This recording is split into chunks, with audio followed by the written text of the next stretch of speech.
ప్రియ సోదరీ సోదరులారా, ఈరోజు మన పాఠం హెబ్రీ పత్రిక 11వ అధ్యాయం 23 నుండి 32వ వచనం వరకు. సావధానంగా వినండి. విశ్వాస వీరుల జాబితాలో మనం మోషే వరకు వచ్చాము. గత పాఠంలో యోసేపును గురించి చెప్పుకున్నాము. యోసేపు గొప్ప విశ్వాస వీరుడు. అతని జీవితంలో అడుగడుగునా విశ్వాస పరీక్షే.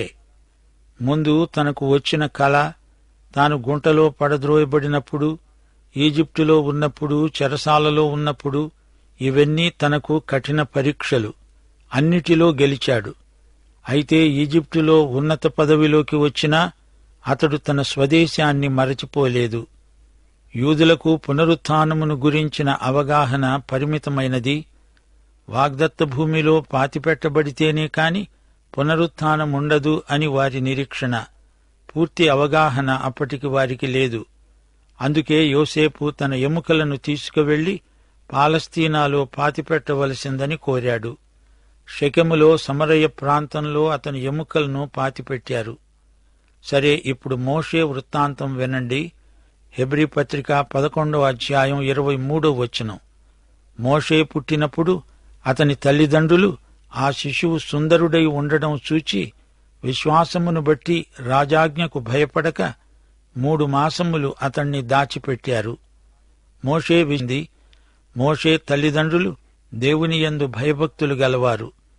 అప్పుడు ఇశ్రాయేలీయులు ఈజిప్టు దాస్యంలో ఉన్నారు.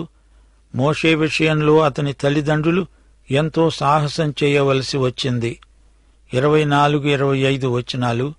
మోషే పెద్దవాడైనప్పుడు విశ్వాసమును బట్టి ఈజిప్టు ధనము కంటే క్రీస్తు విషయమైన నింద గొప్ప భాగ్యమని ఎంచుకొని అల్పకాలము పాపభోగము అనుభవించటము కంటే దేవుని ప్రజలతో శ్రమ అనుభవించటం మేలని ఎంచి ఫరో కుమార్తె యొక్క కుమారుడు అనిపించుకోవడానికి ఒప్పుకొనలేదు. ఏలయనగా అతడు ప్రతిఫలముగా కలుగబోయే బహుమానమందు దృష్టి ఉంచాడు. మోషే జీవితంలో విశ్వాసం ఎలా పనిచేసిందో చూడండి. అతడు రాజసౌధంలో పెరిగాడు. కాబోయే ఫరో తనే, సింహాసనానికి తానే వారసుడు. కాని మోషే విశ్వాసం చేత సరైనదే కోరుకున్నాడు. అతని ఆధ్యాత్మిక విలువలను బట్టి అతని విశ్వాసాన్ని అంచనా వేయవచ్చు. అబ్రహాములాగే మోషే కూడా క్రీస్తును చూచాడు. ఇది గొప్ప విశ్వాసం. విశ్వాసమును బట్టి అతడు అదృశ్యుడైన వానిని చూస్తున్నట్టు స్థిరబుద్ధి గలవాడై రాజాగ్రహమునకు భయపడక ఈజిప్టును విడిచిపోయాడు. మోషే విశ్వాసం పనిచేసింది. కొందరు విశ్వాసం మాకుంది అని కబుర్లు చెబుతారు గాని వారి విశ్వాసము జడమైనది, నిర్జీవమైనది.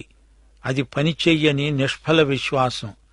మన రక్షణకు క్రియలతో నిమిత్తం లేదు గాని రక్షించబడిన తరువాత క్రియలలోనే రక్షణ కొనసాగుతుంది. రక్షించే విశ్వాసం జీవించే విశ్వాసమై సార్థకమవుతుంది. రాజాగ్రహానికి మోషే భయపడలేదు. ఈజిప్టు నుండి వెళ్లిపోయాడు. మోషే సహనం ఎంతో గొప్పది. అదృశ్యుడైన దేవుణ్ణి విశ్వాసము ద్వారా మోషే చూడగలిగాడు. 28వ వచనం. తొలిచూలు పిల్లలను నాశనం చేసేవాడు ఇశ్రాయేలీయులను ముట్టకుండే నిమిత్తం అతడు పస్కాను, రక్తప్రోక్షణ ఆచారమును ఆచరించాడు. మోషే విశ్వాసం విధేయత చూపింది. దేవుడు ఏది చెయ్యమంటే మోషే అదే చేశాడు. మోషే విధేయత సంపూర్ణమైనది. ఈజిప్టులోని సుఖభోగాలను త్యజించాడు. వాటికి దూరంగా వెళ్లిపోయాడు. తన ప్రజలను విమోచించడానికి తిరిగి వచ్చాడు. విశ్వాసమంటే దేవునికి పూర్తి విధేయత. విశ్వాసమంటే సాహసం.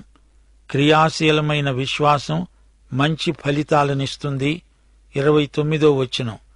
విశ్వాసమును బట్టి వారు పొడి నేల మీద నడిచినట్లు ఎర్ర సముద్రములో బడి నడిచిపోయారు. ఈజిప్టు వారు అలాగు చేయజూచి మునిగిపోయారు. ఇక్కడ మనము ఎవరి విశ్వాసాన్ని చూస్తున్నాము? ఇది ఇశ్రాయేలీయుల విశ్వాసమా? కాదు, వారు విశ్వాసహీనులు. ఫరో రథాలను, సైన్యాలను చూచి వారు బెంబేలు పడిపోయారు.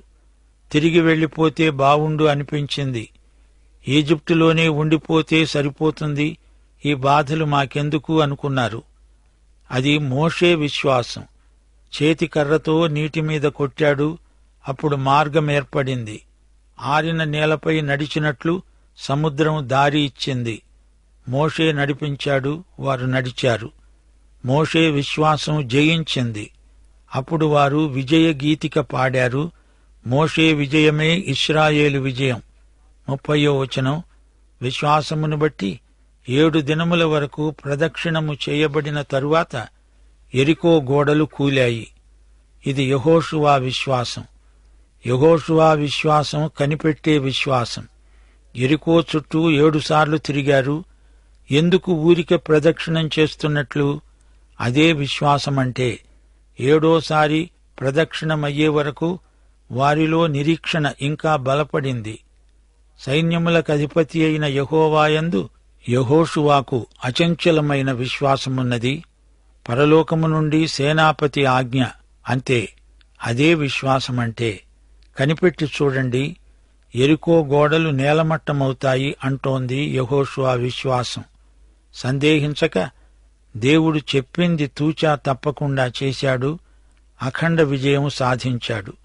31వ వచనం, విశ్వాసమును బట్టి రాహాబు అనే వేశ్య వేగుల వారిని సమాధానముగా చేర్చుకున్నందున అవిధేయులతో పాటు తాను నశించకుండా ఉండిపోయింది. రాహాబు విశ్వాసం ఎలాంటిది? ఆమె విశ్వాసము అద్భుతమైనది, ఆశ్చర్యకరమైనది, సాహసోపేతమైనది.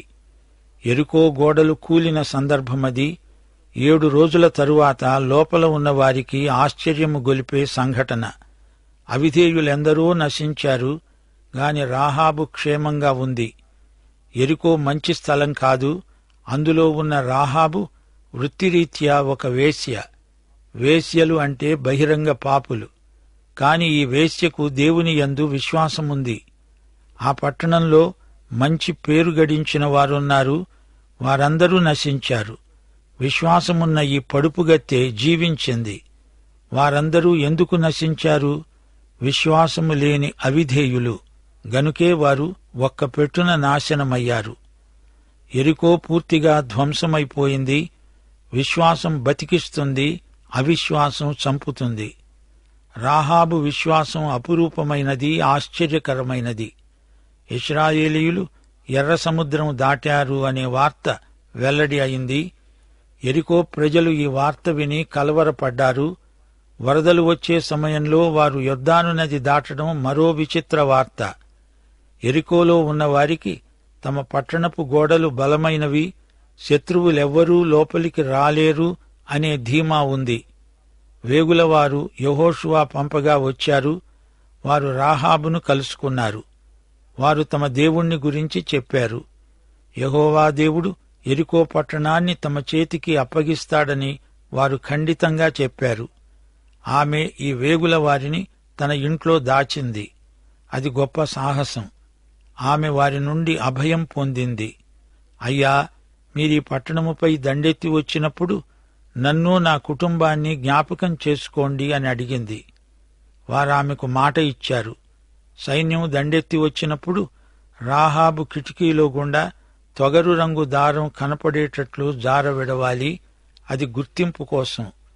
అందరూ నశించినా రాహాబు మాత్రం క్షేమంగా ఉంటుంది అని వారామెకు హామీ ఇచ్చారు. యెహోషువ గ్రంథంలో 2వ అధ్యాయం 9 నుండి 11వ వచనం వరకు రాహాబు సాక్ష్యమున్నది. వేగులవారు పండుకొనక మునుపు ఆమె వారున్న మిద్దె మీదికి ఎక్కి వారితో అన్నది, యెహోవా ఈ దేశమును మీకిస్తున్నాడని, మీ వలన మాకు భయము పుడుతుందని, మీ భయము వలన ఈ దేశ నివాసులందరికీ ధైర్యం చెడుతుందని నేనెరుగుదును. మీరు ఈజిప్టు దేశములో నుండి వచ్చినప్పుడు మీ ఎదుట యెహోవా ఎర్ర సముద్రపు నీరును ఏలాగు ఆరిపోజేశాడో, యొర్దాను తీరమున ఉన్న అమోరీయ రాజులిద్దరికీ, అనగా సీహోనుకు, ఓగుకు మీరేమి చేశారో, మీరు వారిని ఏలాగు నిర్మూలము చేశారో ఆ సంగతి మేము విన్నాము. మేము విన్నప్పుడు మా గుండెలు కరిగిపోయాయి. మీ దేవుడైన యెహోవా పైన ఆకాశమందు కింద భూమియందు దేవుడే. మీ ఎదుట ఎట్టి మనుష్యులకైనా ధైర్యము ఏమాత్రమూ ఉండదు. శ్రోతలు విన్నారా? 40 సంవత్సరాల నుండి యెరికోకు వార్తలు అందుతూనే ఉన్నాయి. ఎర్ర సముద్రం దాటి ఇశ్రాయేలీయులు వస్తున్నారట. అందరూ ఎలా విన్నారో ఏమో కాని రాహాబుకు వినటం చేత విశ్వాసం కలిగింది. ఇతరులు వార్త విన్నారుగాని వార్తలోని దేవుణ్ణి విశ్వసించలేదు. గాని రాహాబు విశ్వసించింది. సజీవుడైన దేవుని యందు రాహాబు విశ్వాసముంచింది. అమోరీయులను ఇశ్రాయేలీయులు జయించారు. యెహోవాయే వారిని గెలిపించాడు. అద్భుతరీతిగా ఇశ్రాయేలీయులు యొర్దాను నది దాటారు. ఇరుగో రానే వచ్చేశారు. యెరికో గోడలను వారు సమీపించారు. దేవుడు యెరికోకు అవకాశమిస్తున్నాడు. వీరు దేవునికి విధేయులైతే బతుకుతారు. దేవుడు రాహాబునే రక్షించినప్పుడు ఆ పట్టణంలోని ప్రతి ఒక్కరిని రక్షించడా? తప్పక రక్షిస్తాడు. కాని వారికి విశ్వాసం లేదు. ఆ మాటకొస్తే ఒక్క రాహాబే కాదు, అందరూ పాపులే, ఏ భేదము లేదు. మనుష్యులందరూ పాపము చేసి దేవుడనుగ్రహించే మహిమను పొందలేకపోతున్నారు. యెరికోలో అధికారులు, నగరాధ్యక్షులు అందరూ పాపులే. అందరికీ రక్షకుడు కావాలి. దేవుడు అందరికీ సమాన అవకాశాలిస్తున్నాడు. అందరూ నమ్మగలరు, అందరూ రక్షించబడగలరు. 40 సంవత్సరాలు వారికి గొప్ప తరుణమిచ్చాడు దేవుడు. గాని వారు విశ్వసించలేదు. వారు మారుమనసు చెందినవారు కారు. అందుకే నాశనం ముంచుకొచ్చింది. దేవుడు దీర్ఘశాంతం గలవాడు. ఎవ్వరూ నశించకూడదనే ఆయన చిత్తం. వేశ్య అయినా సరే నమ్మితే రక్షించబడుతుంది, నమ్మకపోతే శిక్షించబడుతుంది. రాహాబు విశ్వాసం ఎంత గొప్పదో చూడండి. ఆమె వారిని వేడుకున్నది, ప్రాధేయపడి అడిగింది. మీరీ పట్టణాన్ని వశపరుచుకుంటారు, అందులో సందేహం లేదు. నన్ను రక్షించండి. ఈ పట్టణంతో పాటు నేను నాశనం కాకుండా నన్ను కాపాడండి. విశ్వసించింది, సాహసించింది. యెహోవా దేవుణ్ణి గురించి విన్న రాహాబు విశ్వాసముంచింది, రక్షించబడింది. తన విశ్వాసాన్ని ప్రయోగించింది, ప్రయోజనం పొందింది. రాహాబు గొప్ప విశ్వాసి. 32వ వచనం. హెబ్రీ పత్రిక రచయిత అంటున్నాడు, ఇక ఏమి చెప్పను? గిద్యోను, బారాకు, సంసోను, యెఫ్తా, దావీదు, సమూయేలు అనే వారిని గూర్చి, ప్రవక్తలను గూర్చి వివరించడానికి సమయం చాలదు. ఎందరెందరో విశ్వాస వీరులు. వీరి చరిత్ర అంతా వివరంగా చెప్పాలంటే వీలు కాదు. గిద్యోను, బారాకు, సంసోను, యెఫ్తా అనేవారు న్యాయాధిపతులు. వీరందరూ పరిపాలకులు. దేవుని పక్షాన గొప్ప యుద్ధాలు చేశారు. దావీదు మహారాజు. వీరిలో గిద్యోనును చూడండి, విచిత్రమైన వ్యక్తి. విశ్వాస విషయంలో బలహీనుడు. విశ్వాసం పరిమాణం ఎంత అని కాదు, నీవు విశ్వాసముంచిన దేవుడు ఎంత గొప్ప దేవుడు అనేది ముఖ్యాంశం. మిద్యానీయులు ఇశ్రాయేలు భూమిని ఆక్రమించుకున్నప్పుడు గిద్యోను న్యాయాధిపతి. పంటచేలను వచ్చి కళ్లం దగ్గరకు వచ్చిపడి ధాన్యమంతా కొల్లగొట్టుకుపోతున్న రోజులవి. గిద్యోను రహస్యంగా ద్రాక్షగానుగ దగ్గర ధాన్యం నూర్చుకుంటున్నాడు. అతడు ఉండాల్సిన చోటు అది కాదు. ధాన్యాన్ని నూర్చుకోవాలంటే కళ్లం గుట్ట మీద ఉండాలి, గాలి వీచే స్థలమై ఉండాలి. ధాన్యం గాలివాలులో తూర్పారబట్టాలి కదా. మధ్యాహ్నం పూట గాలి బాగా వీస్తుంది. గాని గిద్యోను చాలా పిరికివాడు. ధాన్యాన్ని ద్రాక్షగానుగా చాటున రహస్యంగా నూర్చుకుంటున్నాడు. లోయలో దిగువన ఎవరికంటా పడకుండా ఈ పని చేస్తున్నాడు. అది గాలి రాని చోటు. ఎలా ధాన్యం తూర్పారబడుతున్నాడో ఏమో. పొట్టంతా తన మొహాన్నే వచ్చి పడుతోంది. గిద్యోను ఎంత భయస్థుడో గుర్తించారా? అప్పుడు దేవదూత అక్కడికి వచ్చాడు. వీరుడా అని పిలిచాడు దేవదూత. ఇదెక్కడి బిరుదు? అతడు వీర గిద్యోనా? వీరుడా అంటే దేవదూత పిలుస్తున్నది తనను కాదేమో అనుకున్నాడు. అయ్యా, మీరు పిలుస్తున్నది ఎవరిని? నన్నేనా అని అడిగాడు గిద్యోను. నేను వీరుణ్ణి కాదు, నేను ఓ చిన్న గోత్రానికి చెందిన అనామకుణ్ణి. మా కుటుంబం కూడా అతి సామాన్యమైనది. సముద్ర తీరాన నేనొక చిన్న రాయిని. నన్ను అలా పిలుస్తారేమిటి? గిద్యోను ఆశ్చర్యపోతూ మాట్లాడాడు. దానికి దేవుడన్నాడు, గిద్యోను, అందుకే నిన్ను నేను ఏర్పరచుకున్నాను. నీకు విశ్వాసముందా? అది చాలు. దేవుడు గిద్యోను విశ్వాసాన్ని బలపరిచాడు. ఒకరోజు రానే వచ్చింది. కేవలం 300 మందితో మిద్యానీయ శత్రువులను అవలీలగా జయించగలిగాడు. గిద్యోనులో విశ్వాసం ఎంతో గొప్పగా పనిచేసింది. దేవుని సేవ సాధారణ ప్రజల ద్వారా అసాధారణమైన రీతిలో దేవుడే జరిగించుకుంటాడు. మన మధ్య దేవుడు వాడుకునే గిద్యోనులు ఎందరో ఉన్నారు. వారే విశ్వాస వీరులు. వారు విశ్వాసంతో ముందుకు సాగుతారు, ఘన విజయం సాధిస్తారు. ఎంత అనామకుడైనా, ఎన్నికలేని వాడైనా ఆ వ్యక్తికి దేవుని యందు విశ్వాసముంటే చాలు, దేవుడతణ్ణి వాడుకుంటాడు, అద్భుతాలు చేస్తాడు. దేవుని పద్ధతులు అద్భుతమైనవి. అనూహ్యమైన రీతిగా దేవుడు తన ఘనకార్యాలు జరిగించుకుంటాడు. హెబ్రీ పత్రిక రచయిత బారాకు, సంసోనులను కూడా పేర్కొంటున్నాడు. సంసోనా, అతడెలాంటివాడు? అదంతా అనవసరం. ముఖ్యమైన విశేషమేమిటంటే అతడు దేవుని యందు విశ్వసించిన వ్యక్తి. దేవుని ఆత్మ అతణ్ణి బలపరచి నడిపించగా దేవుని సాయంతో అతడు ఇశ్రాయేలు జాతికి కొంతకాలం నాయకుడయ్యాడు. తన పని ముగించలేకపోయాడు, నిజమే. యెఫ్తా, దావీదు వీరందరూ విశ్వాసవీరులు. వీరికి జయజేలు. ఇక సమూయేలు, మిగతా ప్రవక్తలు ఎందరో మహామహులు. విశ్వాసంలో హేమాహేమీలు. దేవుడు వీరినందరినీ తన మహిమార్థమై వాడుకున్నాడు. దేవునికే మహిమ. ఇది విశ్వాస రంగం, ఆధ్యాత్మిక యుద్ధ రంగం. జయించిన వారికి దేవుడిచ్చే బహుమానాలు ఎన్నో, ఎన్నెన్నో. ప్రియ శ్రోతలు, మీకు 29వ వచనంలోని చరిత్రను మరోసారి జ్ఞాపకం చేయగోరుతాము. విశ్వాసమును బట్టి వారు పొడినేల మీద నడిచినట్లు ఎర్ర సముద్రములో బడి నడిచిపోయారు. ఈజిప్టు వారు అలాగే చెయ్యజూచి మునిగిపోయారు. విశ్వాసానికి అవిశ్వాసానికి ఎంత తారతమ్యమున్నదో గమనించండి. ఇశ్రాయేలీయులకు అది జీవమార్గం, ఈజిప్టు వారికి అదే నాశన మార్గం. ఇశ్రాయేలీయులు సముద్రం గుండా నడిచి వెళ్లారు. ఈజిప్టు వారిని ఆ సముద్రమే ముంచివేసింది. ఇశ్రాయేలీయులు సముద్రంలో గుండా వెళ్లకపోతే తమను తరుముతున్న ఫరో చేతిలో హతమైపోతారు. దేవుని యందు విశ్వాసమా, శత్రువు చేతిలో వినాశమా? వారు ఏదో ఒకటి కోరుకోవలసిన ఘడియ వచ్చేసింది. దేవుడు వారి విశ్వాసానికి పెట్టిన పరీక్ష అది, సముద్ర మార్గం. వారందులో నడుస్తూ ఉంటే శత్రువు వారిని తరమలేడు. అది వారికి అసాధ్యం. దేవుడు చెప్పింది చెయ్యడమే దేవుని బిడ్డల కర్తవ్యం. దేవుని చిత్తముతో మనం సహకరిస్తే, ఏకీభవిస్తే అదే మనకు క్షేమం. కష్టమా, అపాయమా? దేవుని బిడ్డలు దేవుడు నడవమని చెప్పిన మార్గంలో నడిచినప్పుడు అది బయటివారికి కష్టము, అపాయము అనిపించవచ్చు.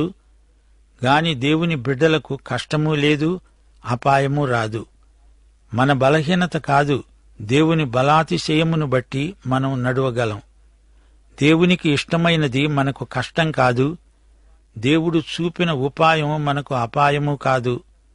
దేవుని మాట వినని వారికి, దేవుణ్ణి ఎరగని వారికి అన్నీ కష్టాలే, నష్టాలే. దేవుడు తన బిడ్డల కోసం సముద్రమందు మార్గము ఏర్పరచగలడు. శత్రువులు క్షేమమనుకున్నది వారికి అపాయంగా పరిణమిస్తుంది.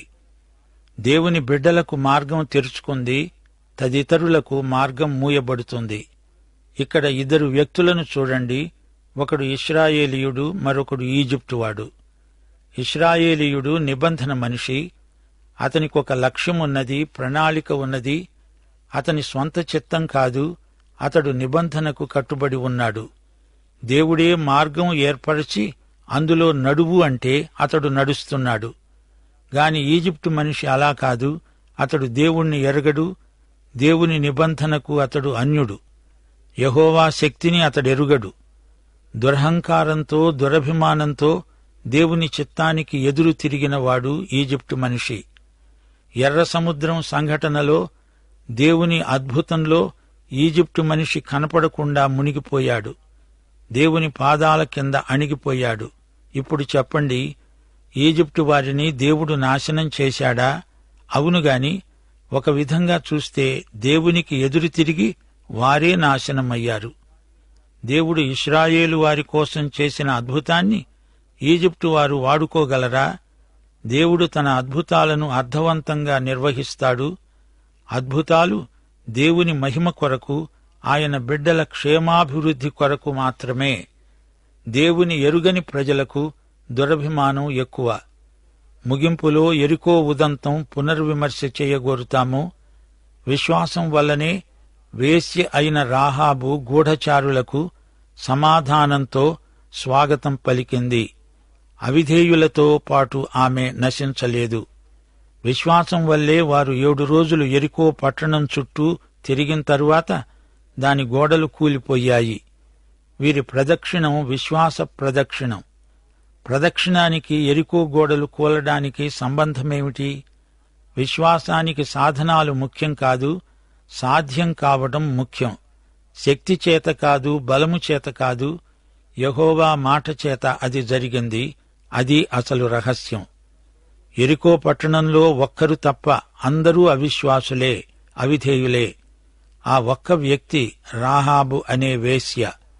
ఆమె వేశ్య అయినా దేవుని వాక్యం విని రక్షించబడి విశ్వాస వీరనారిగా హెబ్రీ 11వ అధ్యాయం జాబితాలోకి ఎక్కింది.